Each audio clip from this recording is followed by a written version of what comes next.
12. Bom dia a todos e todas. Hoje são 12 de junho de 2025.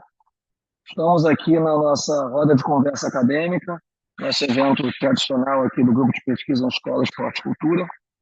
E temos hoje aqui a presença do professor Fabiano Borges, que vai ser devidamente apresentado pelo mediador, que é o professor Túlio Lutz. O professor Túlio Lutz é professor do Cefet, Rio de Janeiro, doutor em Ciência do Exercício do Esporte pela UERJ, e tem a sua trajetória calcada, né, nos estudos voltados para a educação física escolar.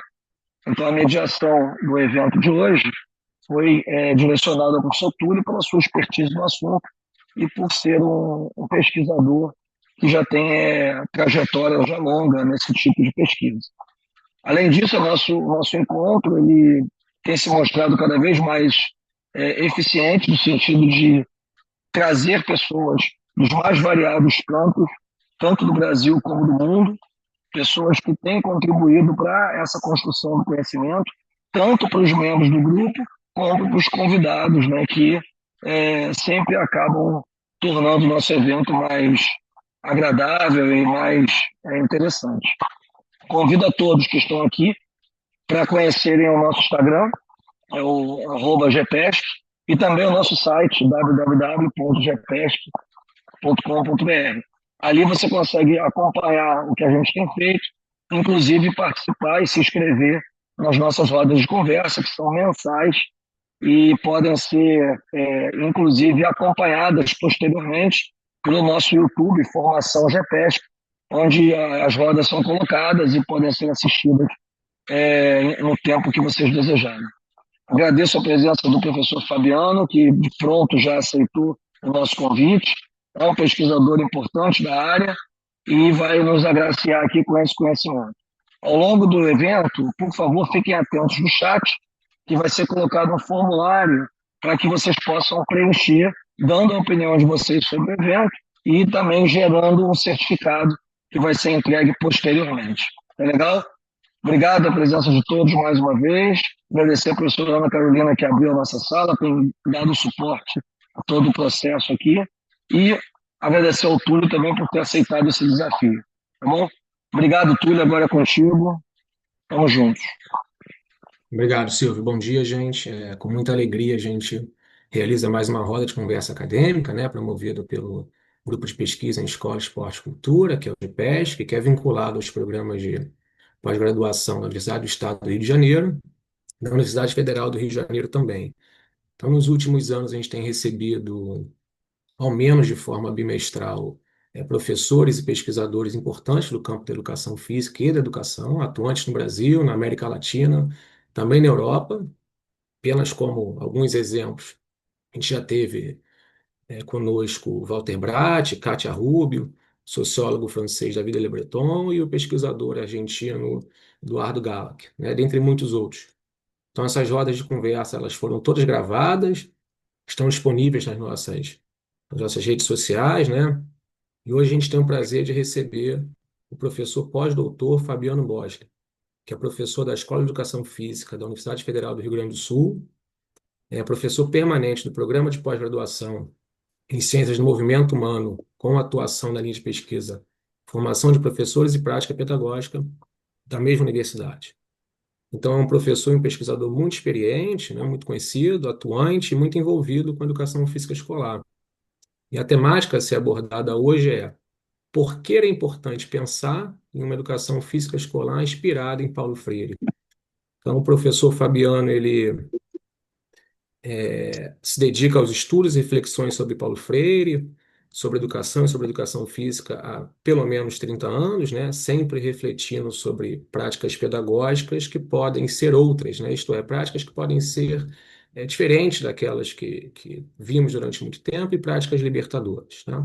Então, portanto, muito nos interessa conversar sobre essa temática a partir das proposições do professor convidado. O professor fará a sua exposição no tempo que desejar e da forma que desejar, e logo depois nós abriremos espaço para que a gente faça perguntas e para o debate, tá? Eu peço às pessoas que mantenham os microfones fechados, as câmeras podem ficar abertas, e que escrevam as suas perguntas e os seus comentários no chat, que eu vou ler e vou fazer essas perguntas ao professor logo após a fala dele. Se alguém quiser fazer a pergunta de forma oral por alguma razão particular, também pode ficar à vontade. Basta levantar a mão do Zoom que a gente concede a palavra, tá bom? É legal que façam perguntas, né? O nosso objetivo é propor uma roda de conversa entre os participantes e entre o professor convidado, tá? Nosso teto de horário para término é meio-dia, talvez com alguma extensão até meio de 5, alguma coisa assim no máximo, porque as pessoas têm seus compromissos, tá bom? Nós colocaremos um link no chat para aqueles que precisam certificar de participação, para que eles possam preencher. A gente agradece a participação voluntária do professor Fabiano, é um prazer tê-lo aqui com a gente, né, e ter aceitado esse convite e contribuir com a formação do nosso grupo e das pessoas que sempre participam das nossas rodas, tá bom? Professor Fabiano, bom dia, novamente obrigado. E quando quiser iniciar, por favor, fique à vontade. Se precisar de algum auxílio, basta nos comunicar. Tá certo. Muito obrigado, Túlio. Então, bom dia, colegas. Satisfação estar com vocês hoje para essa roda de conversa acadêmica. E eu gostaria de iniciar essa conversa agradecendo ao convite generoso que o meu colega, o professor Silvio Teles, me faz para estar aqui com vocês. E, Silvio, que os nossos diálogos frutifiquem, que nós precisamos conversar mais, né? E também agradecer a disponibilidade do professor Túlio Lutz, né, para fazer a mediação desse nosso encontro, né, e para os nossos diálogos de hoje, né. Saudar os colegas do grupo de pesquisa em Escola, Esporte e Cultura, o GPESC, e também todas as pessoas que, de alguma maneira, se interessaram, né, em estar aqui para dialogar, e dialogar que é a nossa capacidade de escuta sensível e de problematizações, né, críticas e de análises, circunscritas aí em um ciclo gnosiológico mesmo, né, que nos envolve a todas e a todos em aprender. E eu aprendo muito nesses nossos encontros sobre e com a educação física escolar. Então, estou falando aqui de Porto Alegre, né, no nosso friozinho, deixa eu ver quanto está agora a temperatura, 11 graus, né, tá começando a esquentar aqui, então. E, embora eu tenha muitas restrições ao mercantilismo delirante do ensino remoto, eu também preciso reconhecer que é graças à tecnologia da comunicação virtual, né, que nós estamos nos encontrando hoje, né, sem despender fortunas, né, com passagens aéreas e hospedagem. Mas, claro, né, a presencialidade, para mim, é o ideal de encontro e de diálogo, porque também permite o abraço, né? E brincando um pouco, né, de ter também a possibilidade de surfar de longboard ali naquele cantão do Pontal, na Praia da Macumba.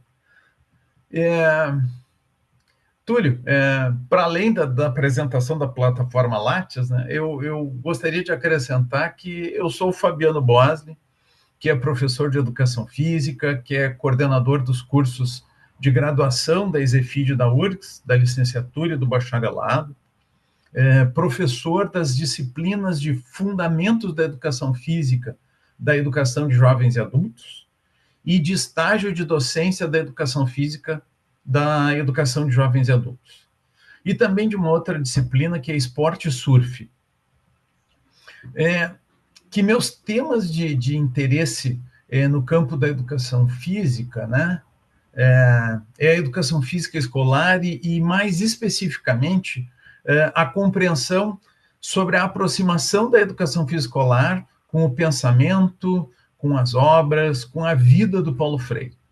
E por isso que eu lutei para criar essas disciplinas, né, de educação de jovens e adultos na formação inicial em educação física da URGS. Porque até então não havia o trato com esse conhecimento no nosso currículo. E nem esporte surf também. Abrindo um parêntese aqui, porque eu surfo há muito tempo, né, ou tento surfar há muito tempo, e desde 2015 que nós estamos ofertando essa disciplina numa condição alternativa, né? Então, voltando ao tema da educação de jovens e adultos, né, Isso se dá porque eu fui professor no ano de 1993 da modalidade de educação de adultos. E pelo nome vocês já identificam que é anterior à EJA, né? E mesmo que eu estudasse Paulo Freire desde 1987, eu não compreendia como é que a educação física se articulava aos outros conhecimentos na educação de adultos. A minha formação da educação básica e também da formação inicial em educação física foram fundamentalmente esportivizantes. E aqui, por favor, cabe uma ressalva categórica de que o esporte é fundamental na formação da educação básica e também na formação inicial. A expressão esportivizante que eu empreguei aqui é uma crítica aos modos com os quais o esporte vai se tornando hegemônico, ao ponto de configurar o que o Samuel Araújo chama de monocultura esportiva. E agora eu me lembrei aqui, por algum motivo, que quando eu fiz vestibular para educação física, haviam as provas práticas, que eram anteriores às provas escritas do concurso vestibular, né? Então, a lógica era mostrar que o candidato tinha habilidades físicas compatíveis com a formação em educação física. E eu lembro que, no meu caso, as provas foram de corrida, teste de 12 minutos, natação, 25 metros para serem realizados de qualquer forma, e talvez com um teto de tempo, uma prova de habilidade esportiva de basquete ou de handebol, e uma prova de coordenação motora ou demarcação de tempo com algum movimento rítmico. E essas provas reprovavam muita gente, né? Que nem conseguiam chegar na prova escrita do vestibular. Eu tinha um amigo que fez a prova comigo e, embora fosse atleta, não passou em uma das provas dessa prova prática, né? E hoje ele é médico e ele brinca que é por isso que a educação física não mudou tanto assim de lá para cá, né? Brincadeiras à parte, né, de uma lógica de alecrim dourado, né? O parênteses foi incluído aqui por causa da formação esportivizante dos anos 1980, né? E eu me vi de uma hora para outra atuando com educação de adultos e em um repertório para treino esportivo, né? E a escola que eu estava, né, não tinha quadra esportiva, não tinha material esportivo, e eram alunas, mais ou menos, sendo que a mais nova devia ter uns 45 anos e as outras entre 60 e 70 anos de idade, né? Sub-80, talvez. E agora, professor? E eu tinha uns daqueles livros de 1000 exercícios ou de 1000 educativos de vôlei e basquete, né? E a pegada da turma era de uma alfabetização mesmo, né? E eu lembro que apenas uma delas sabia escrever o próprio nome. E eu, com o meu próprio corpo totalmente esportivizado e com memórias esportivas, né? As atividades dessa modalidade, né, eram noturnas e elas eram realizadas na sala de aula, né? E a minha primeira aula foi de exercícios de alongamento. E eu estou compartilhando com vocês aqui um momento com algum constrangimento, né, alguma vergonha mesmo, mas que acaba me constituindo e faz parte da minha formação, né, essa história, essas tramas, né? Então que eu percebi que havia alguma assimetria entre a minha formação e as minhas expectativas com algumas realidades, né? E eu precisava estar aberto a compreender essas realidades com o meu próprio corpo e, principalmente, estudar muito mais a pedagogia do oprimido do Paulo Freire. Eu já havia lido, como eu disse antes, né? Mas não havia compreendido, talvez, a pedagogia do oprimido. Paulo Freire era sensacional, inspirador, mas como era a educação física nessa perspectiva? E eu comecei a reler meus livros de educação física, né? Do João Paulo Medina, do Eleanor Kunz e de outros autores e autoras que se aproximavam um pouco do Paulo Freire para dar conta de pensar Paulo Freire e Educação Física Escolar. E é isso que me leva, logo na sequência, a ser aprovado para trabalhar numa escola de Porto Alegre que tinha uma proposta político-pedagógica na educação libertadora de Paulo Freire. Uma escola privada de Porto Alegre que trabalhava com a educação libertadora de Paulo Freire. Daí foi um pulo, né, para mestrado, doutorado, pós-doutorado, enfim. E hoje, 2 disciplinas na graduação que tratam da educação de jovens e adultos e tem Paulo Freire como uma referência central. Não única, obviamente, porque tem muita gente boa escrevendo sobre educação de jovens e adultos e educação física, mas o Paulo Freire e a narrativa da sua própria história sendo fundamentais no percurso e na constituição dessas disciplinas. Nós vivemos outros tempos, é verdade. Talvez melhores em alguns aspectos, talvez piores em outros, mas com alguma clareza, tempos diferentes. E, Túlio, colegas, finda uma complementação da minha apresentação, né, com enlaces contextuais e autonarrativos, e que tinham também a intenção de uma aproximação gradual ao tema que nos reúne hoje. Eu quero seguir... Eu queria seguir a partir dessa noção do tempo que nós estamos vivendo, para poder explorar com vocês como e por que é importante pensar em uma educação física escolar inspirada em Paulo Freire. E eu considero que esse movimento é fundamental para examinar a realidade, a conjuntura política, econômica, social, também pedagógica e cultural. O Betinho de Souza, o irmão do Enfio, denominava esse exercício de análise de conjuntura, lá nos anos 1960. E vamos ser claros aqui. Nós estamos vivendo um outro momento bem difícil da educação brasileira. E eu faço questão de dizer um outro momento difícil porque nunca foi fácil. Citando Darcy Ribeiro, né, a crise na educação brasileira é um projeto. E essa é uma percepção progressista e humanista, mas também é libertadora. Eu quero desenvolver essa ideia ao longo da minha comunicação e eu espero não ser traído pelo meu TDAH. Para ilustrar o que nós estamos falando, na Prefeitura de Porto Alegre, por exemplo, o atual secretário de Educação, um economista de 35 anos, e que assumidamente é conservador, está impondo uma política de educação para a rede municipal de educação que, entre outras ações, objetiva a acabar com a gestão democrática. Então, as pessoas eleitas para direção, diretora e vice, por exemplo, elas estão sendo destituídas aos poucos, e me parece que em São Paulo também está ocorrendo um movimento similar. Esse projeto do secretário tem a finalidade de melhorar os índices de alfabetização.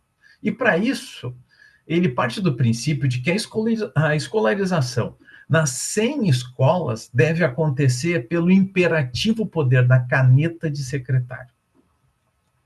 Considerando a métrica do universo estatístico, de que o importante são os números e que as pessoas são apenas números numa planilha, ou seja, caracterizando que não importa a realidade de cada comunidade, a realidade de cada escola, de cada turma de estudantes, das condições materiais objetivas, das condições salariais, da formação permanente, das culturas, das temporalidades de aprender, dos espaços, enfim. É uma educação para promover estatísticas, não para pessoas. O objetivo é criar uma categoria de estudantes que não pense, mas que preencha as respostas adequadas, precisas das avaliações. E pronto.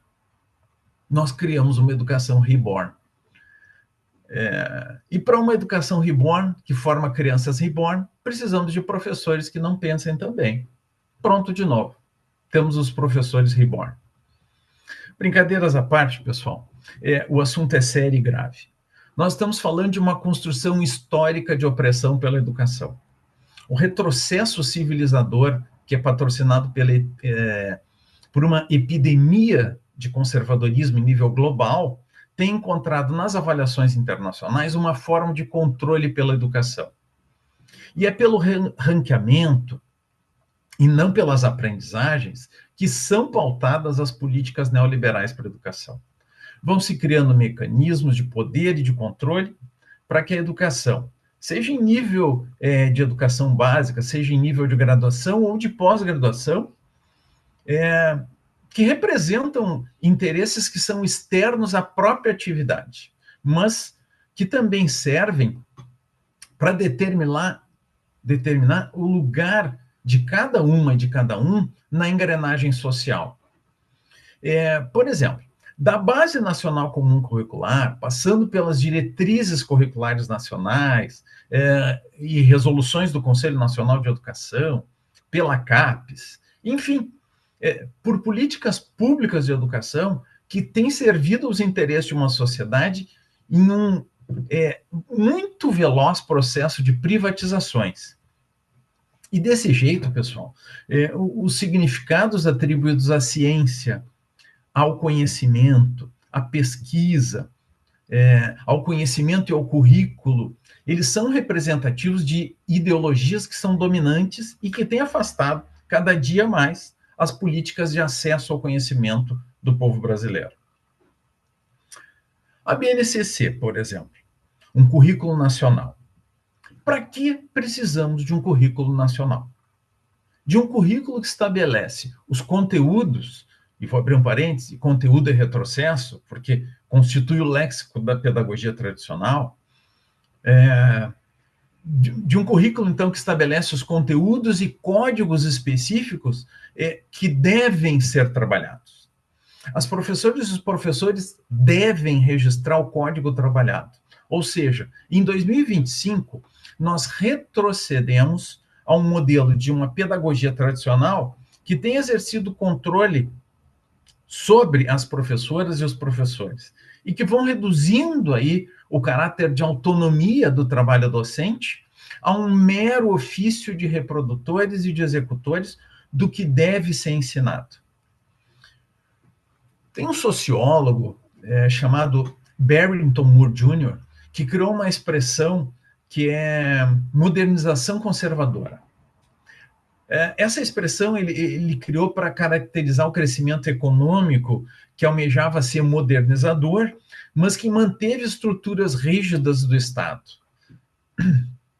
A BNCC parece servir para uma alegoria de modernização conservadora, pois, para mim, ela anuncia a modernização por um currículo nacional salvador das aprendizagens, mas que talvez seja, na verdade, um movimento da velha e enrugada pedagogia tradicional. É na BNCC que se define o que deve e o que não deve ser ensinado na educação física brasileira. Nesse Brasilzão de culturas corporais de movimento tão diversas e tão plurais, é preciso ter um currículo determinando o que cada pessoa precisa aprender. Sem contar que a BNCC nega a educação de jovens e adultos, porque, obviamente, não tem interesse comercial na modalidade e na educação do povo. A BNCC parece um currículo que tem servido à elitização da educação nacional. Corroborando com essa análise, no livro Medo e Ousadia, o Paulo Freire vai dizer que a estrutura do conhecimento oficial é também a estrutura da autoridade social. E seguindo a nossa conversa, a gente chega aí à fragmentação dos currículos de formação inicial em educação física, divididos em licenciatura e bacharelado. São os interesses alheios à formação que culminam com essa fragmentação. Parece que as resoluções atendem expectativas políticas de certos grupos de controle e que acabam causando mais confusão do que o fortalecimento da formação inicial. Caiu a Resolução 06/2018 e agora nós temos que rever currículos de novo. Então, conselheiros do Conselho Nacional de Educação, por favor, parem de produzir modernizações conservadoras. Nós precisamos pensar como a formação inicial para uma educação física escolar pode fazer parte de um movimento nacional que lute pelas licenciaturas e pela escola. Currículos nacionais e resoluções para a formação inicial parecem muito bem alinhadas para produzir conhecimentos distantes da realidade do nosso povo e de uma educação popular, de uma educação do povo. Educação do povo que é dele e não para ele. E quando eu sou desafiado a falar sobre por que é importante pensar em uma educação física inspirada em Paulo Freire, eu logo remeto a uma ideia muito importante do Paulo Freire, de que a leitura de mundo precede a leitura da palavra. Compreender a realidade e as nossas existências nessas realidades é fundamental para ser mais nessas realidades. E aí eu pergunto, como determinar o que deve ser ensinado se negamos o direito do outro de compreender a realidade de seu corpo numa dada cultura corporal de movimento? Talvez a BNCC permita separar o joio do trigo. E o que eu quero dizer com isso? Que talvez estejam expostas duas visões de currículo aí. Uma, de quem entende que currículo é controle, e outra, de quem entende que currículo é transformação, é libertação pelo conhecimento. Se a BNCC fosse reguladora das aprendizagens nos tempos das experiências do Paulo Freire com alfabetização, ele muito provavelmente não conseguiria fazer nada, porque as suas experiências não eram passíveis de relação com os códigos determinados pela BNCC. E é curioso a gente perceber progressistas renovadores da educação física defendendo um currículo nacional que é parte do mecanismo operacional de uma engenharia de controle educacional.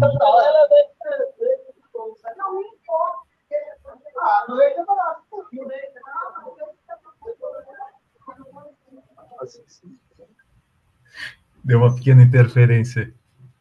Então, retomando, né?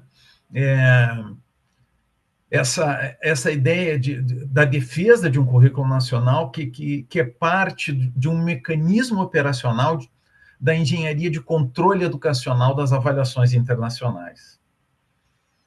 E aqui cabe, né, uma comunicação oral, mas caberiam reticências, né? Uma pausa dramática. Então, que eu entendo que talvez seja importante nessa comunicação que eu esclareça também como nós temos pensado a educação física numa perspectiva da teoria pedagógica crítico-libertadora. Lembrando que é uma teoria que se inscreve no campo crítico, progressista e renovador da educação física, que demarca aí uma posição de reflexão e ação didático-metodológicas, né? Que elas vão estar aí circunscritas às dimensões históricas, sociais, culturais e políticas dos corpos e nas práticas corporais. Nas e pelas práticas corporais. A condição de componente curricular situa a educação física na escola, no currículo e na educação, respaldada por uma legitimidade de que os saberes e os conhecimentos da educação corporal promovem aprendizagens significativas no campo da expressão e das linguagens. Bueno. E para isso é muito importante que nós tenhamos claro que o componente curricular reconhece os conhecimentos acadêmicos científicos da saúde, dos esportes, dos jogos, das danças, das ginásticas, mas que também inclui os saberes e as práticas corporais ancestrais dos povos originários, da negritude, das culturas corporais de movimento que transitam em espaços urbanos, do lazer, das manifestações diversas e plurais do brincar, das atividades das práticas corporais da natureza, enfim, que é pela educação do corpo, em um processo de escolarização, que nós nos legitimamos no currículo escolar. Que corpos são esses? Como esses corpos se movimentam?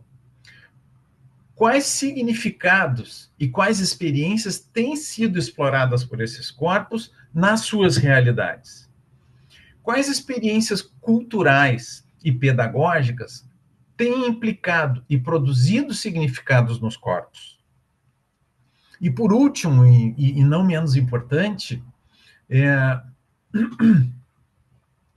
como nós posicionamos o corpo na história que nós escrevemos com ele.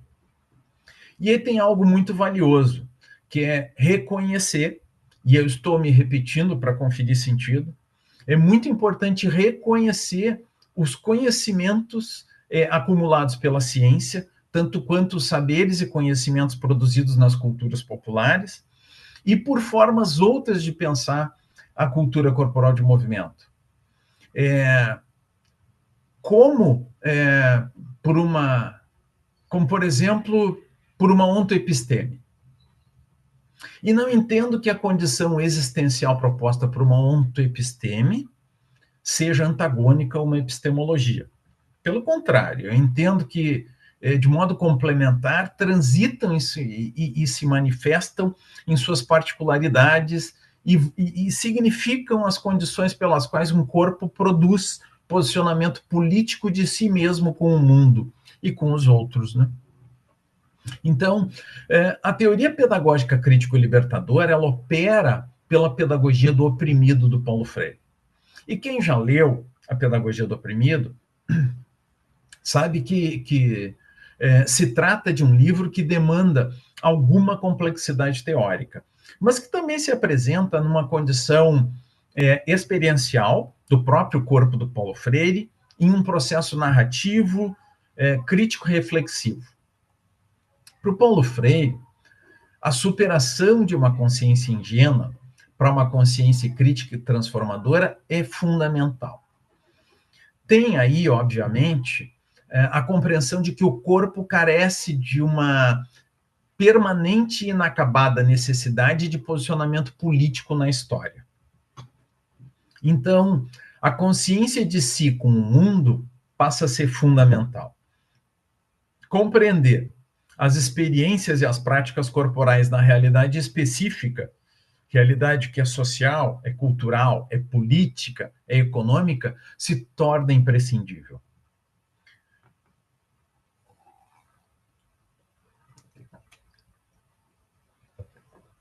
Necessária hidratação. Para isso,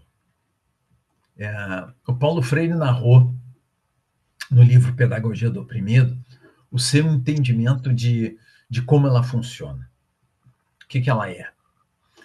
Mas um alerta interessante.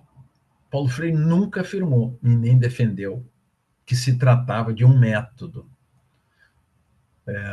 de algo passível de replicação, como se fosse um manual.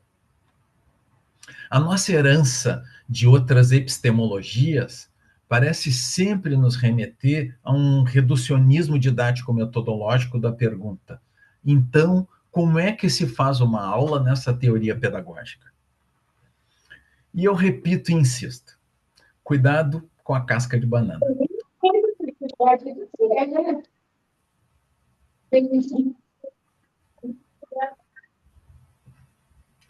Cuidado com essa casca de banana, para que a gente não...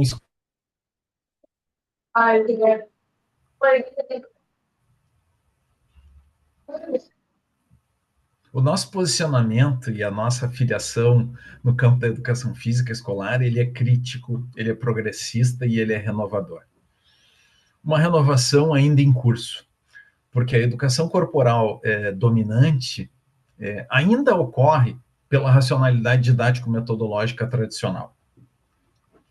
O currículo nacional da BNCC, ele é tradicional. Ele é, segundo a expressão do Paulo Freire, educação bancária. Então, nos rendemos aí a racionalidades didáticas tradicionais para dar conta do que se deve ensinar, como se deve ensinar e a quais códigos pré-estabelecidos e normativos correspondem esse ensinar. Então, o que o Paulo Freire sugere na pedagogia do oprimido, uma investigação do tema gerador que vai se encontrar contido no universo temático mínimo das experiências numa dada realidade. E isso ocorre a partir da codificação e da decodificação. E olha que interessante, a BNCC se propõe em controlar o trabalho docente, da professora e do professor, e também a aprendizagem dos e das estudantes por códigos. Nova pausa dramática aqui. Então, que para o Paulo Freire, a codificação de uma situação existencial com alguns dos seus elementos constitutivos em absoluta interação, enquanto que a decodificação para ele é uma análise crítica da situação codificada. Então, que a aula de educação física, nessa perspectiva, ela se pauta por um processo investigativo de identificar experiências e práticas corporais e se posicionar criticamente em relação a ela na sua realidade. Eu sempre me lembro da expressão futeboys, no plural e não no singular, que é futebol. Ou seja, a exploração sobre os diferentes significados do esporte e a formação de um posicionamento crítico e, portanto, histórico e social sobre como culturalmente e politicamente foram se afirmando as práticas dele, tanto quanto como as experiências e práticas corporais particulares significam um posicionamento para uma consciência crítica do esporte.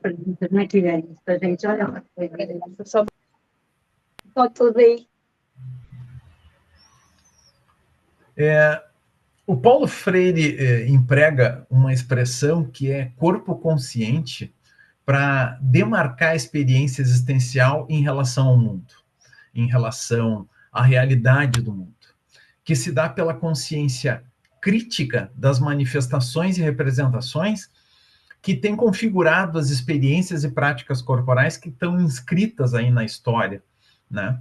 O corpo, em processo de conscientização, acessa as suas experiências, as suas tramas, as suas memórias e analisa, tensiona, reflete, sente e pensa coletivamente como ser no e com o mundo. Não é o aprender da reprodução gestual, mas é um aprender do significado do gesto na história e na cultura do esporte, com a significação naquela realidade. Só um exemplo. E eu reitero, o Paulo Freire nunca disse que a pedagogia do oprimido era método. Está lá, na pedagogia do oprimido, que é a apreensão da realidade pelo estudante. É uma pedagogia que é dele, não para ele. Os conhecimentos e saberes produzem a mediação entre os e as estudantes e as professoras e os professores. É sobre reconhecer as experiências existenciais dos corpos em processo de conscientização permanente e de inacabamento. As opressões, elas não cessam. Algumas formas curriculares e disciplinares parecem revitalizar a educação tradicional e conservadora. A educação bancária é como uma pasteurização da educação tradicional pelo currículo nacional. E na onda neoconservadora que o mundo surfa atualmente, parece que a gente voltou a crer na racionalidade pedagógica que é impositiva em relação ao que os estudantes e as estudantes brasileiros devem acessar. E determinados conhecimentos em temporalidades que vão se situar fora dos corpos deles e delas. E tem duas pesquisas que eu gostaria de citar. Uma, do Gabriel Gules Goulart, uma etnografia sobre a didática da educação física na perspectiva da pedagogia crítica, e outra, a autoetnografia da Luciana de Oliveira Nunes, que é intitulada Pedagogia da Oprimida. E vocês me permitem aqui, eu vou ler o que o Gabriel escreveu na tese dele, rapidamente. A construção da didática da educação física, logicamente tomando como referência para tal afirmação a escola investigada por essa etnografia, apontou para uma dualidade entre a manutenção e a resistência frente aos poucos espaços cedidos pela mercantilização da educação.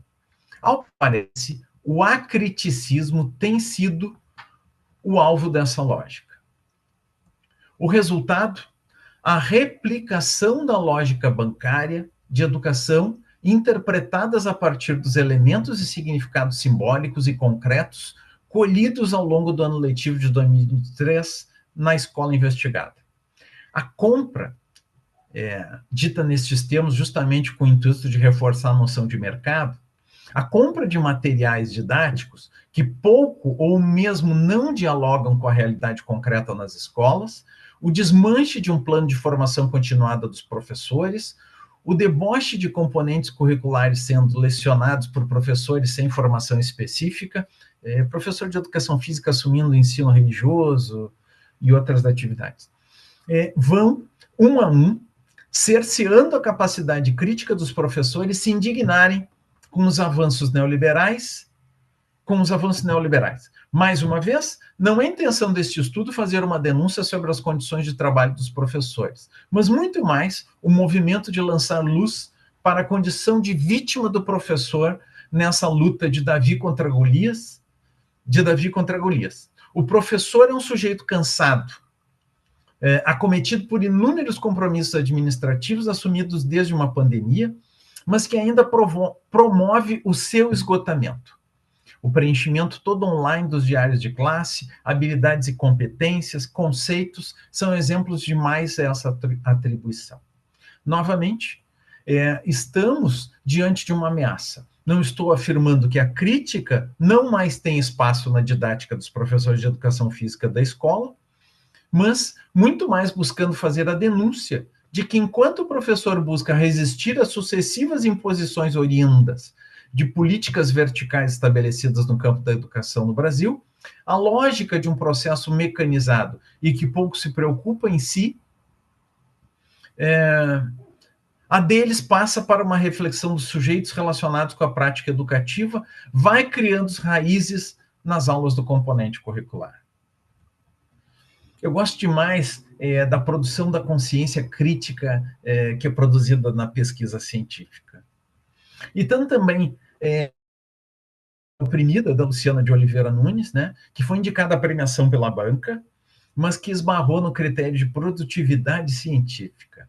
Ou seja, um critério que é externo à própria tese, foi criado para definir qual tese deveria representar o programa no prêmio CAPES de teses. A quantidade de artigos, né, ou de papers, para empregar uma expressão colonizada, mais adequada dessa racionalidade colonizada, a quantidade de papers é o critério definidor de melhor tese do programa. Enfim, a tese da pedagogia da oprimida apresenta, pelas palavras da autora, em 2 fragmentos, o que eu gostaria de ilustrar para vocês. Então, primeiro fragmento.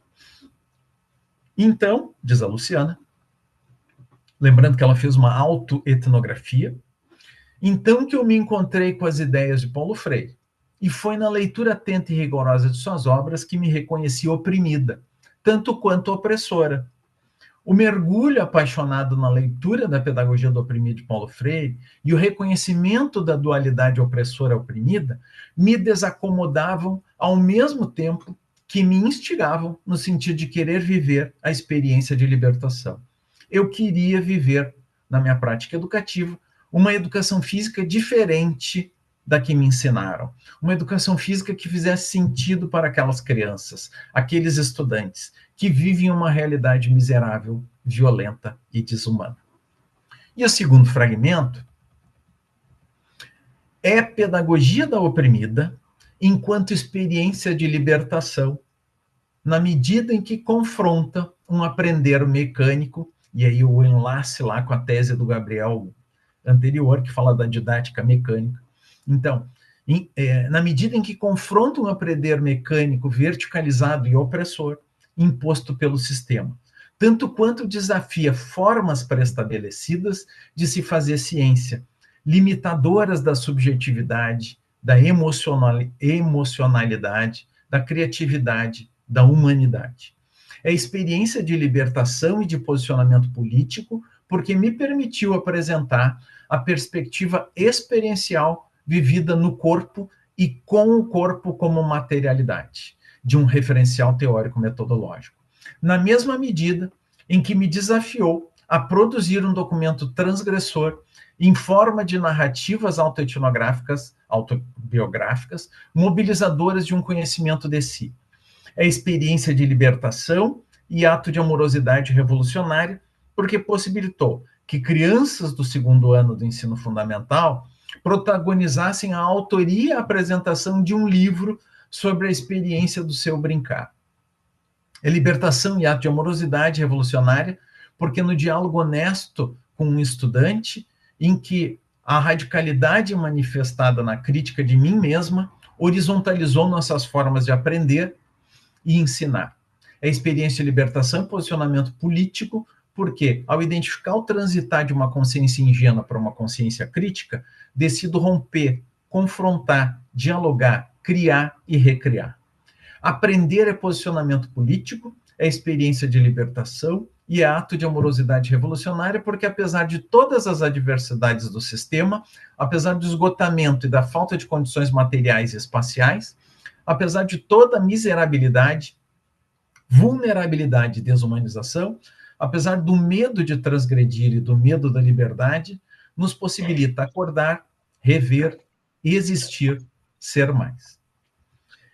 E deixa eu dizer para vocês que me encanta demais essas duas teses de doutorado, porque elas me possibilitam perceber a teoria pedagógica crítico-libertadora a partir da empiria, da realidade, do chão da escola. A ciência é isso, ela retroalimenta a nossa condição existencial, a nossa experiência existencial, política, pedagógica. Seja por uma etnografia, seja por uma autoetnografia, a realidade da educação física escolar, das professoras, dos professores, dos e das estudantes, ela está ali representada de maneira muito, muito evidente. E para encerrar, eu vou apresentar para vocês a formulação de alguns princípios fundantes de uma teoria pedagógica crítico-libertadora, que, obviamente, eles estão em permanente processo de construção e de inacabamento, porque a realidade professora opressora, ela é dinâmica, e a educação física que acontece nas escolas também é. E esses princípios, eles estão no capítulo que a Luciana e eu escrevemos e que está no livro que vai ser lançado no Combrace, organizado pelos nossos colegas do Ceará, a Maria Eleni e o Rafael. Então, vamos lá. Os princípios gerais da teoria pedagógica crítico-libertadora da educação física escolar e que respondem à questão título que foi proposta para essa nossa conversa. Então, os princípios gerais da teoria pedagógica crítico-libertadora da educação física escolar. 1. Problematização. 2. Posição rigorosamente em favor da ética universal dos seres humanos. 3. Ensinar inexiste sem aprender e vice-versa. Outro. Superação da consciência ingênua para uma consciência que é crítica. Propor-se a si mesmo como problema. Dialogicidade. Reconhecimento do inacabamento na construção de um corpo consciente. Educação político-pedagógica do povo para uma educação popular. Leitura de mundo, apreensão da realidade. Reconhecimento das opressões. Reconhecimento da dualidade opressora-oprimida. Situação, ciclo gnoseológico, que quer dizer refletir criticamente a relação entre o sujeito e o objeto do conhecimento. Se posicionar na experiência do ato pedagógico como um ato político e vice-versa. Transformação da realidade. Atitude política da atividade científica expressa na pergunta: a quem servimos com a nossa ciência? Que é uma expressão, uma frase do Paulo Freire, lá de 1981. Acesso à experiência existencial. Existencial porque ontológica. Educação e prática de liberdade. Viver a experiência de amorosidade. E agora os princípios específicos de uma teoria pedagógica crítico-libertadora da educação física escolar. Reconhecer o processo histórico de condicionamento do corpo, mas jamais da sua determinação. Refletir criticamente as experiências do próprio corpo. Pensar o corpo em acordo com a codificação e a decodificação da experiência existencial. Problematizar a experiência de si com o mundo através das práticas corporais. Produzir a partir da pedagogia do oprimido de Paulo Freire, da pedagogia da oprimida de Luciano de Oliveira Nunes, uma praxis que seja do povo e não para ele. Produzir uma narrativa experiencial e crítica do corpo consciente do oprimido e da oprimida. De acordo com Luciano de Oliveira Nunes, reescrever o aprender em Paulo Freire. Por último, compreender o corpo consciente em um processo de inacabamento de libertação. Eu encerro aqui, espero não ter me estendido demais e que meu TDAH também não tenha me atrapalhado e me feito esquecer algo que eu gostaria de ter dito. Me coloco à disposição para a gente dialogar. Muito obrigado pelo tempo de vocês e disponibilidade para escutar. Um fraterno abraço e fiquem com Deus. Professor, muito obrigado. Muito bom ouvir essa exposição de alguém que se dedica há muitos anos, tanto à formação dos estudantes de educação básica, quanto à formação dos estudantes no ensino superior, e, sobretudo, nesse diálogo profundo com as obras de Paulo Freire, que também permeiam de forma substancial as nossas discussões no grupo aqui ao longo do tempo, né? Ora um pouco mais, ora um pouco menos, com mais pessoas um pouco mais, outras pessoas um pouco menos. A gente tem aqui algumas questões, mas eu queria exercer aqui o direito de comentar primeiro uma coisa que me chamou a atenção a partir da sua fala.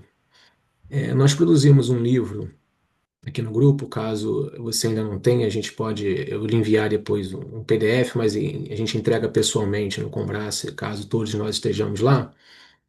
Mas foi um livro organizado por nós, com diversos capítulos sobre intelectuais de educação brasileira. E aí ele tem Fernando de Azevedo, Manuel Bonfim, Ailton Krenak, Paulo Freire, Demerval Saviano e outros tantos. Tá? Foi um livro escrito por autores do grupo, um diálogo das obras desses autores, ou de uma obra desses autores, com a educação física. E eu atuo num curso, numa instituição de formação profissional tecnológica, né, que é o Cefet, predominantemente voltada a cursos de engenharia, predominantemente, embora existam outros cursos. Então, lido diariamente principalmente com engenheiros, né? Há professores da educação básica, mas há também muitos engenheiros. E entreguei esse livro a alguns colegas, né, em questão de proximidade, para que eles lessem e vissem a existência também de um diálogo da educação física com intelectuais brasileiros, né, e de que forma que isso poderia ter sido feito. E a gente estava, isso já tem algum tempo, a gente estava num grupo ali de pelo menos 10 professores, a maioria ali era engenheiro, e eu fui lendo, né, os capítulos, os intelectuais que ali estavam, como citei, Paulo Freire, Emerval Saviani, etc. E o único que eles conheciam era Paulo Freire, né, o único que eles conheciam, né? Conheciam no sentido de ouvir falar, né? E ficaram surpresos com a possibilidade de professores de educação física se debruçarem sobre o Paulo Freire e outros autores, outros pensadores brasileiros, e tentarem ali estabelecer um diálogo deles com a formação dos alunos e com a prática pedagógica. O que me espanta é que esses professores competentes, a maioria quase absoluta de doutores, né, engenheiros, eles exercem ali, apesar de engenheiros, exercem a docência, exercem a formação de jovens no curso de engenharia, aliás, alguns cursos de engenharia e também um curso técnico, mas eles sequer têm a consciência ou o mero conhecimento do que poderia contribuir às obras daqueles intelectuais e principalmente de Paulo Freire na intervenção dele como professor. Então, se alguns leram e incorporaram alguma coisa, talvez avancem um pouquinho mais, né? Mas se alguns deles não, por acaso, não tivessem feito essa leitura, eles não teriam muita informação. Então, como que apesar dessa discussão pertencer bastante a gente aqui, nós temos aqui alunos de graduação também na sala, e como que isso pode influenciar a formação desses professores, e ainda está distante, tanto no campo da educação física, quando a gente leva para o campo educacional, seja na educação básica ou seja no ensino superior, ainda há uma distância muito grande dessas informações, né? Você se debruça há 30 anos sobre isso, e apesar de todo esse esforço, que não é seu sozinho, essas coisas ainda não chegam como deveriam chegar.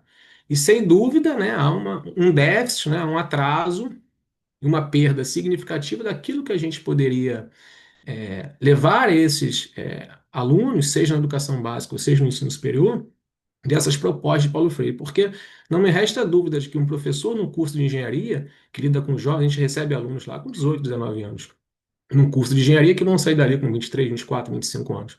Como que essas leituras poderiam ajudar não só os professores de educação física, mas os engenheiros, na formação de outros engenheiros que vão atuar em outros espaços com outros engenheiros, né? Então, é um relato de como que isso me chamou a atenção, né? O Silvio levantou a mão, não sei se você, professor, quer comentar alguma coisa antes disso, antes de eu passar a palavra para o Silvio. Tá. Túlio, brevemente, querido, te agradecer o comentário, mas brevemente mesmo, tá? Primeiro, te dizer que eu tenho o livro, tá? Do grupo. Parabéns.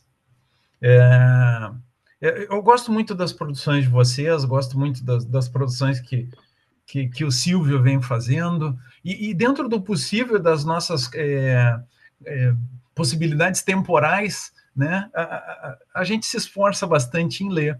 Mas ler, Túlio, ler no Brasil é um problema. E ler com capacidade crítica é um problema. Então, eu consigo compreender que Paulo Freire, por uma série de razões, não seja tão lido como deveria no Brasil. Se não fosse pedagogicamente, com uma intenção formativa, profissional, de interesse dos professores, como parte da história da educação brasileira, que fosse pela leitura da amorosidade na palavra. Porque o Paulo Freire tem uma capacidade muito generosa de propagar uma comunicação amorosa, uma comunicação radicalmente humana, de uma ética humana, de uma experiência humana que é ética. Isso talvez também fosse interessante, né, Túlio? Então, acho que a gente lê pouco, lê mal, então consigo entender a nossa dificuldade no Brasil, né, na formação de leitoras e de leitores, em compreender Paulo Freire na educação física escolar, compreender Paulo Freire nos componentes curriculares mais básicos mesmo, né? Porque parece que, para o leitor desavisado, parece que o Paulo Freire só trata de alfabetização, né? Então, que o Paulo Freire vai tratar do campo das letras. Mas somos linguagens, né? E o Paulo Freire nos ajuda a compreender muito essas linguagens e o lugar do humano na constituição de uma linguagem do ponto de vista político. Te agradeço bastante essa observação, esse comentário, Túlio, muito, muito pertinente. Aí a gente vai perdendo as oportunidades, né? O Silvio, se você quiser fazer a sua pergunta ou comentário, a gente tem depois de você, Silvio, mais duas ou três perguntas aqui no chat que eu tentarei fazê-las ao professor. Bom, essa fala do Túlio e ouvindo a fala do Fabiano, e também a produção desse livro, né, que foi um livro conquistado por edital FAPERJ, né, ele está originando, Fabiano, eu acho que isso você vai gostar, e eu acho que você é uma pessoa para estar conosco, até se o Marcos Miranda, que é o orientando meu de doutorado, concordar.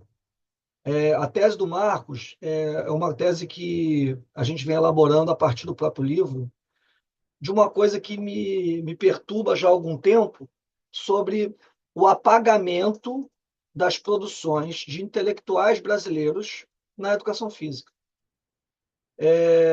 Você tem Adorno, Marx, Foucault, Bourdieu e muitos outros que são muito difundidos dentro da nossa área. E a gente não vê esse fenômeno acontecer excetuando Paulo Freire, autores como estão citados no nosso livro.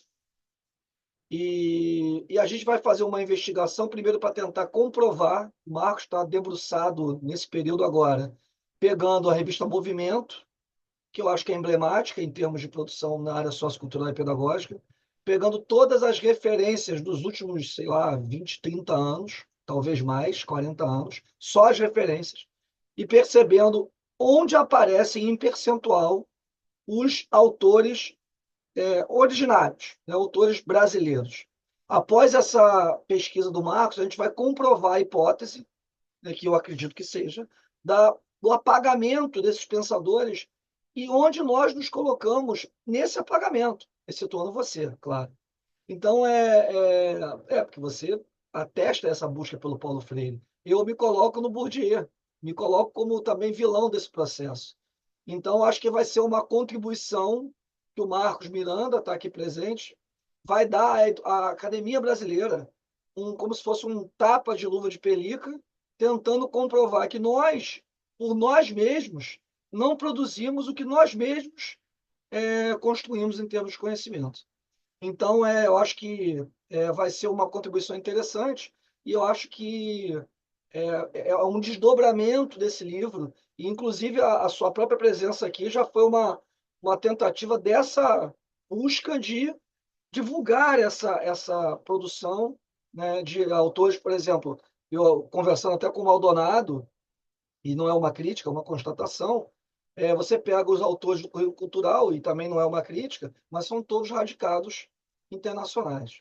Então, assim, eu acho que também é uma possibilidade que a gente tem a partir desse trabalho, e vamos torcer para o Marcos ter sucesso, né, que não é um trabalho fácil, não, necessariamente não é um trabalho fácil, para a gente conseguir chegar para as pessoas e falar, olha aqui, ó, o que a gente pode fazer. Olha a produção, olha esses autores. Mesmo que eles bebam, não tem problema nenhum eles beberem na fonte internacional, mas eles poderiam, no mínimo a PUD, serem colocados nas produções mais da educação física.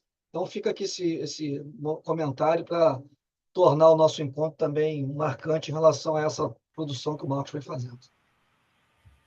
Posso só fazer um comentário, Silvio? Já que é uma conversa, né? Contigo e com os colegas, que é desejar essa pesquisa sucesso e rápida circulação entre nós, querido. Eu acho que nós temos um vício de origem na formação acadêmico-científica. Talvez, pensando alto aqui, Silvio, a pesquisa me parece espetacular. O livro é muito bom, o livro de vocês é muito bom, mas a pesquisa me parece tratar desse vício de origem da ciência do campo ou do subcampo que a gente vem tentando construir. O vício de origem mesmo, de buscar referência nas grandes narrativas, nas grandes perspectivas teóricas e conceituais que estão colocadas nas ciências sociocultural e pedagógica, né? E, bom, aguardo ansioso, Silvio, é isso, querido. Excelente, bem gaúcho, excelente ideia, tá? Sucesso ao Marcos na pesquisa. Nós temos mais aqui algumas perguntas. Professor, tem uma da professora doutora Flávia Fernandes, inclusive ela me mandou a foto aqui, quando eu perguntei se você tinha o livro, ela mandou a foto de você, está aqui no chat. Ela entregou esse livro a Eliana. Não, ele tem sim, eu entreguei. Então. Eu coloquei a foto aqui. A pergunta dela é a seguinte, professor, como você vê hoje as aulas de educação física pautadas na organização dos temas / conteúdos da BNCC, que acaba por tolher as ideias de Freire acerca da praxis pedagógica? Pois, de acordo com Freire, abre aspas, não há docência sem discência, fecha aspas. Portanto, onde fica o saber produzido pelos ou pelas estudantes? Posso responder porque o meu TDAH me complica. Se tu fizer bloco, eu esqueço a primeira, né? Pode ser, Túlio? Claro, claro, é melhor. É uma limitação minha, querido. E eu tenho um medo danado de ter esquecido alguma coisa que eu queria ter comentado aqui na minha comunicação por causa do TDAH. E quando teve as interferências ali, e é próprio dessa nossa comunicação, né, Túlio? Eu fiquei com medo assim, pá, pronto, o pensamento já foi para outro Já lugar. foi. Mas espero ter conseguido retomar. Faz parte dessa comunicação maravilhosa aí que nos aproxima geograficamente, né? Flávia, querida, muito bom estar em diálogo contigo também. Eu tenho percebido que a BNCC tem servido muito bem a determinadas pedagogias. E essas pedagogias, elas têm se constituído porque vai se criando uma cena, né, Flávia e colegas? Vai se criando uma cena, e parece que se criou uma cena em que a BNCC veio para nos salvar. Eu ouvi a fala de uma professora uma vez, comentando a BNCC, dizendo: que bom que veio a BNCC para nos ajudar, porque parece que a gente não tem repertório, a gente não sabe o que fazer. E eu fico pensando, mas será que não tínhamos que reiniciar a formação ali dos colegas, né? Porque o que houve com a formação inicial e a formação permanente que nos induzem a crer, a pensar que um currículo nacional vai resolver o meu problema de repertório nas aulas, né? Que alguém de fora, então, desconhecendo a realidade dos meus estudantes é horrível, dos estudantes e das estudantes de uma realidade muito particular, né? Uma criança de uma escola municipal do município de Resende, com determinadas condições econômicas, enfim, pedagógicas, culturais, e há um currículo que determina que seja ensinado determinada habilidade e competência. 2025 nós falando em habilidade e competência. E aí nós nos deparamos com isso, Flávia.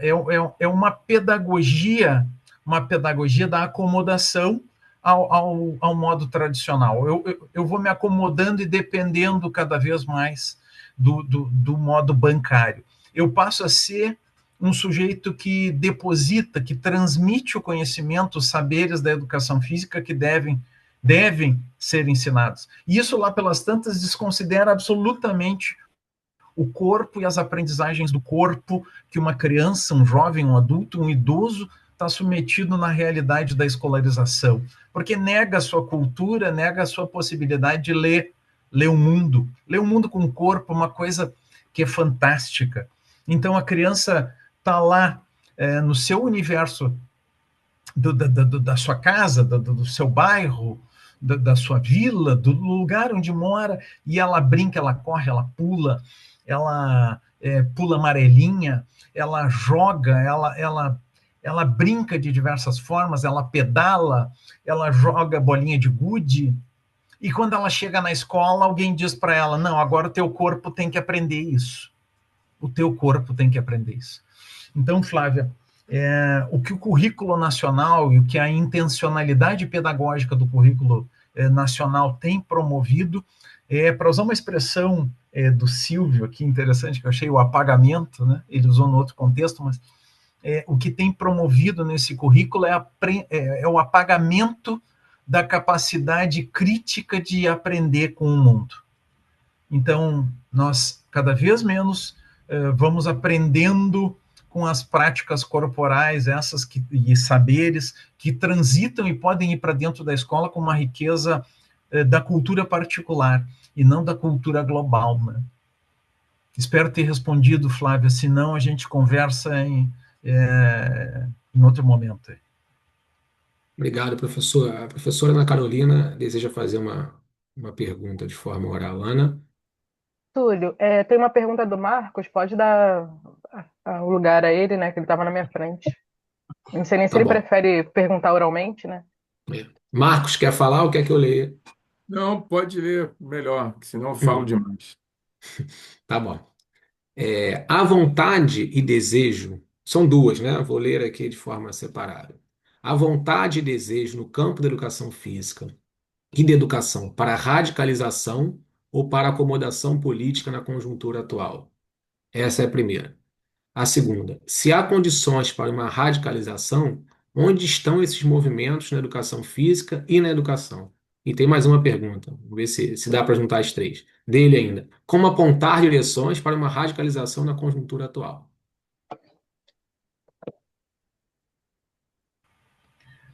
Radicalização ou Radicalização ou acomodação política? A primeira pergunta é se há vontade e desejo no campo da educação e no campo da educação física para radicalização ou para acomodação política.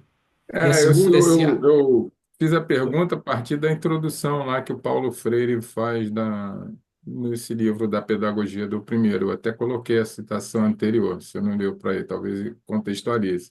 É se a sectarização, como afirmamos, é o próprio do reacionário, a radicalização é o próprio do revolucionário. Daí que a pedagogia do oprimido, que nunca implica numa tarefa radical, cujas linhas introdutórias pretendemos apresentar neste ensaio, e a própria leitura deste texto não possam ser realizadas por sectários. perfeito, perfeito. Muito obrigado, Marcos. Nada. Querido, se nós compreendermos aí na perspectiva do Paulo Freire mesmo, e entendendo que a radicalização está na conta não de um extremismo, mas de um movimento de consciência crítica da nossa parte e de resistência. Eu adoro a expressão resistência, Marcos. Um movimento de resistência convicto, consciente de uma educação libertadora, nós nos colocamos, nós nos posicionamos em favor de transformar. Vou dar um exemplo, Marcos. O movimento renovador da educação física, que inicia lá no final dos anos 1980, ele está em curso ainda. Para mim, ele ainda está em curso. As condições históricas que se colocam para a educação física, como área, como componente curricular, como expressão, ainda são os mesmos. Os interesses, as formas de opressão ainda são os mesmos. As nossas cascas de banana internas, aquilo com os quais nos debatemos internamente por legitimidade, um debate histórico da área, ainda são as mesmas questões. Se somam outras que são conjunturais, né, que vão sendo incluídas aí na constituição, talvez, de uma educação que nos leva a pensar em acomodação. Pensar, não, está dado, perdemos, está aí a BNCC, agora entregamos os tacos, como se diz no jogo de taco. Entregamos os tacos. E eu entendo que não, e que apesar de toda a conjuntura diversa, os segmentos conservadores e reacionários estarem gostando do jogo e do jogo na mão deles, com eles ganhando. Nesse momento, esses setores estão ganhando o jogo e estarem promovendo aí uma educação cada dia mais fortemente bancária, mais tradicional. Apesar de tudo isso, eu acredito que nós ainda temos na educação física a constituição de teorias e de práticas Marcos, que dão conta aí de uma radicalização pela transformação. É uma radicalização que se dá na Constituição renovadora ainda. Renovadora porque progressista, e eu me incluo nessa lógica progressista radicalmente, então, de forma humanista. Eu não acredito na revolução se ela não puder ser pelo diálogo. E nos colocamos, eu entendo, de prontidão aí para fazer essa análise crítica e reforçar os nossos posicionamentos. Eu vejo que as perspectivas críticas de educação física, Marcos, e aí nós temos, desde das experiências lá do Rainer, né, com as aulas abertas, né, do movimento crítico superador, crítico emancipatório, né, o movimento de uma educação física plural, o movimento do Mauro Betti, enfim, o movimento de vários colegas extremamente importantes para uma constituição crítica, e até mesmo do Marcos e do Mário, né, com um currículo cultural, né, não é porque é pós-crítico que não é crítico, né, mas na constituição aí de um posicionamento crítico de educação física, eu entendo que tem sido, Marcos, um movimento propulsor interessante de resistência e de radicalização do posicionamento crítico progressista na educação física. Eu tenho percebido esse movimento e tenho me engajado nele há bastante tempo pela resistência. Mas também tenho visto alguns colegas nossos, esse seria o outro lado, que estavam nesse movimento, ou estão nesse movimento, mas defendem a BNCC de maneira contraditória. É questão olha, espero que a gente tenha a possibilidade de ouvir os colegas e entender o que eles dizem. Mas e é preciso dialogar com os antagônicos, né? Já ensinava o Paulo Freire. Então, nessa relação entre acomodação e radicalização, é preciso entender como joga o conservador no sistema, o sectário no sistema, para poder entender como se posicionar frente a essa constituição antagônica da prática e do discurso dele. Né? Marcos, querido, obrigado pela pergunta. E a pesquisa que foi citada pelo Silvio, é tua? Sim, sou eu. Eu sou, junto com ele e o Túlio, somos um dos autores. Sucesso na pesquisa, aguardo ela com ansiedade, tá?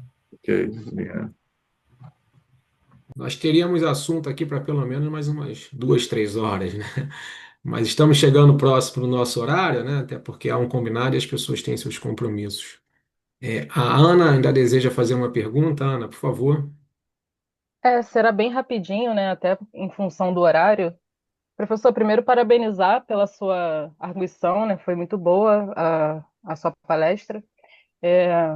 Eu acho que falar de Paulo Freire no Dia dos Namorados, né? No dia que celebra o amor, faz todo sentido.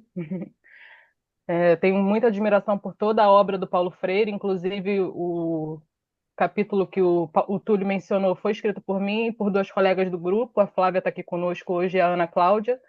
A gente se apoiou muito no livro Pedagogia da Autonomia, para poder pensar, né, muito nessa questão do inacabamento que você trouxe. Mas hoje eu vim em defesa aqui um pouco do que eu acredito, né? Porque eu acho que é o que você falou, é importante a gente ouvir os que pensam diferente para a gente também pensar e qual é a outra forma de pensar, né? Eu vi que em vários momentos você menciona a ideia de cultura corporal de movimento. E aí, é, indo um pouco de encontro com o que o professor Silvio falou, né, que os teóricos do currículo cultural falam muito sobre intelectuais internacionais, eu vou me apoiar em Josimar Daolio, né, que é um intelectual que vem falando sobre essa ideia da pedagogia, da desordem, né, para pensar no não se movimentar. E eu queria que você me dissesse o porquê da cultura corporal de movimento e não só cultura corporal, para trazer à luz essa ideia de movimento. E uma outra questão é que a todo momento eu percebo que há uma aproximação com essa ideia de currículo crítico, e aí eu vou citar Tomás Tadeu da Silva, né, que vai falar sobre a teoria pós-crítica de currículo, e por que não o currículo pós-crítico? Queria que você falasse um pouquinho sobre isso. Não sei se a gente vai ter tempo para falar tudo, mas eram as dúvidas que eu tinha. Obrigada, professor, pela sua presença, e é isso. Ana, que bonita essa declaração de amor aí no Dia dos Namorados, hein? Fica bonito isso.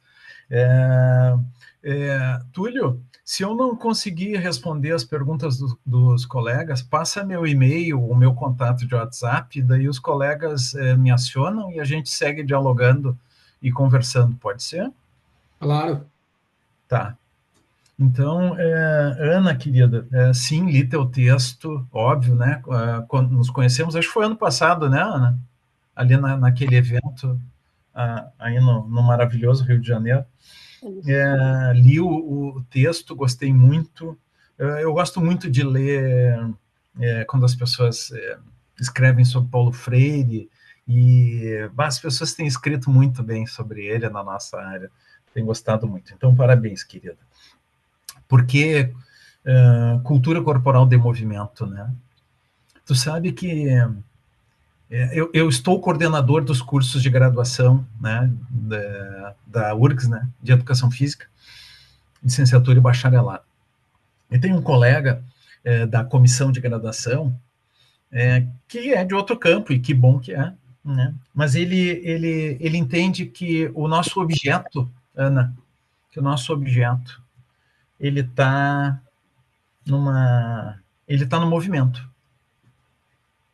Reside no movimento.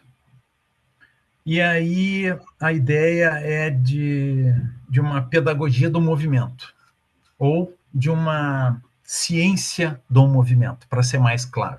Uma ciência do movimento, já que envolve campo biodinâmico, enfim, não só o sociocultural e pedagógico, mas é isso, né? O nosso programa de mestrado e doutorado é programa de mestrado e doutorado em ciências do movimento humano. E aí eles têm essa lógica, essa racionalidade. E isso demarca um lugar, um posicionamento no campo, o movimento humano, de que o nosso objeto é o movimento humano. E eu tenho gostado da expressão que, para mim, tem demarcado muito bem o campo sociocultural e pedagógico tupiniquim, né?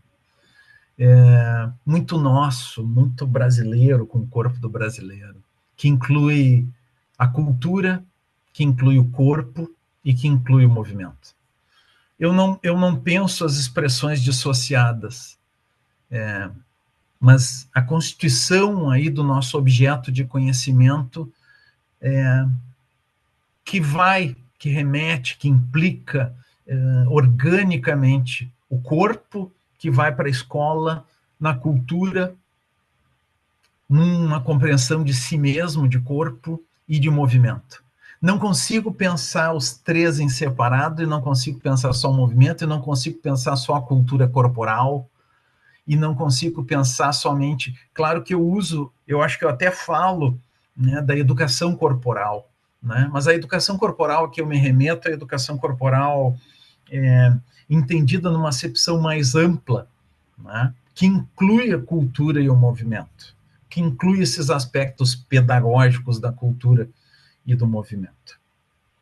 Eu não sei se eu te respondo, a segunda parte eu acho que era alguma coisa do currículo, né, Ana?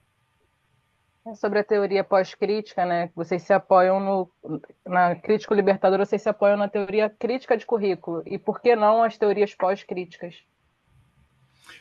Eu não tenho leitura, embora tenha lido Foucault, embora tenha lido alguma coisa de Deleuze, a minha leitura, a minha fonte é Paulo Freire. E o Paulo Freire é o autor que cria a expressão pedagogia crítica. Então, condição se dá sempre, e eu sempre faço isso, Ana, meus textos, eu sempre faço uma análise da conjuntura, da realidade, tentando entender onde é que a gente tem botado os pés, né? Onde é que a gente tem se embarrado, né?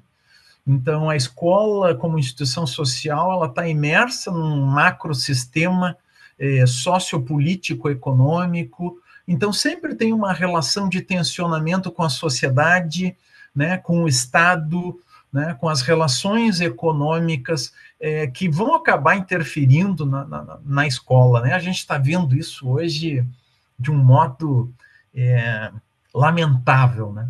Então, a minha constituição crítica e o entendimento do posicionamento, até mesmo da teoria pedagógica crítico-libertadora, se dá em função dessa relação crítica que vem lá da teoria crítica, talvez da escola de Frankfurt, comece por ali, já que eu também estudei ali. Então, ela tem uma matriz de crítica, talvez, nesse campo do posicionamento em relação à sociedade, do conhecimento em relação à sociedade. E não é pós-crítica porque eu não estudei como talvez devesse Foucault e outros caras. Mas eu acho super interessante posicionar o currículo cultural do Marcos e do Mário, né? Por mais pós-crítico que seja, por mais que os autores de referência sejam os autores pós-críticos e pós-estruturalistas, né? Alguns são pós-estruturalistas, né? Tá aí Guattari, né? Por mais que eles estejam lá, e eu já disse mais de uma vez, para mim, e eu já disse até para o Marcos isso, para mim é crítico. Não é porque é pós-crítico que deixa de ser crítico, porque há uma crítica, há um posicionamento marcadamente posicionado em relação à sociedade e a constituições discursivas, né? Discursivas em relação à opressão que se dá no corpo. Elas são discursivas, tá bem, mas eu acho que no final a gente consegue sentar e conversar bem. Pelo menos eu sempre acho. Não vejo como antagônicas, mas vejo um outro lugarzinho ali. Olha, eles estão regando as florzinhas deles ali, e eu estou regando as flores aqui, e eu acho que a gente está regando as flores num canteiro que está junto. Dá para conversar sempre. Tanto quanto conversar com os que seguem uma orientação das obras de Marx e Engels. Eu entendo que nós, ao fim e ao cabo, conseguimos conversar bem, sem extremismos. Professor, muito obrigado. Tá bom. Desculpa, acabou que eu interrompi, não, desculpa. Achei que tivesse terminado, perdão. Tem uma hora, né, querido? Não, não, pode comentar. Não, não, não, não, não, Ah, não. Depois então, a Ana e eu e outros colegas devemos nos encontrar no Combrace é aí, isso. sentado tomando um bom cafezinho lá em São Eu Paulo. acho que só para fechar, a briga não é entre nós, né?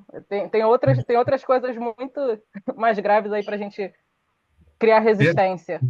Perfeito. Querida, para mim, Ana, a gente está pensando juntos uma educação física escolar, quer ela seja crítica, quer ela seja pós-crítica, ao fim e ao cabo, elas têm que oferecer resistência ao modus operandi do que é conservador, do que é tradicional, do que nos oprime, do que tem feito com que as crianças, os jovens, os adultos e os idosos não possam aprender sobre o seu próprio corpo na educação física escolar. Então, acho que a gente está junto, sim, ali. Vamos ver o que o Combrace diz, né? Como é que essas teorias, e eu não falo de currículo, né? Eu faço críticas ao currículo, mas eu não reduzo a teoria pedagógica, isso foi uma crítica, eu não reduzo a minha teoria pedagógica a um currículo. Obrigado, professor. É excelente a participação. A gente se encontra aqui toda semana, né? E as discussões são sempre assim muito longas e a gente precisa às vezes também terminar por conta do horário. Mas quando a gente recebe alguém para trazer essas questões, é sempre muito melhor as pessoas comentarem aqui no grupo como que a sua fala foi enriquecedora, né? E como que isso fomenta a gente a pensar da mesma forma ou de forma diferente, mas a gente continua sempre pensando. Então, mais uma vez, muito obrigado. Eu vou pedir ao Silvio que faça alguns comentários finais. Silvio, por favor. Bom, então, finalizando aqui, agradecer ao Túlio, que mediou muito bem, né? Fez a interlocução com o grupo, fez a sua pergunta utilizando a prerrogativa de ser mediador. O professor Fabiano, que foi alvejado por várias perguntas no sentido positivo que a palavra traz, e respondeu com muita graça e muita educação e muito conhecimento. Eu acho que é isso que fica, é essa proximidade, apesar da gente estar aí distante geograficamente, mas a possibilidade de estarmos juntos nesses encontros virtuais, apesar de também preferir o abraço e a proximidade, é uma possibilidade que a tecnologia acabou por viabilizar, né? Então, professor, eu queria aqui apresentar só uma lembrança que vai ser entregue. Espero que você guarde com carinho. E fica a nossa lembrança, o nosso agradecimento por estarmos juntos hoje aqui. Obrigado, professor. Nosso grupo de pesquisa, posso falar em nome dele, foi inspirador ter a sua presença. E a gente segue aqui nessa luta, nessa resistência, usando inclusive sua própria palavra, nessa luta por uma educação física cada vez mais inclusiva, uma educação física cada vez mais regional, que respeite as características do nosso Brasilzão aí. E a gente aqui discute bacharel, licenciatura. Às vezes o pessoal fala assim, pô, mas é muito assunto, mas é que a gente não consegue se ficar num ponto só. Então a gente tem a possibilidade de ouvir pessoas dos mais variados temas, e isso engrandece o conhecimento e torna a gente pessoas mais ecléticas, e que essa forma de ver o mundo facilita até a compreensão de outros assuntos. Obrigado a todos e todas, obrigado pela presença, e a gente segue aqui no nosso caminho rumo à produção do conhecimento e divulgação. Pessoal, tchau, tchau, obrigado. Tchau, Fiquem bem. gente. Um abraço. Obrigado.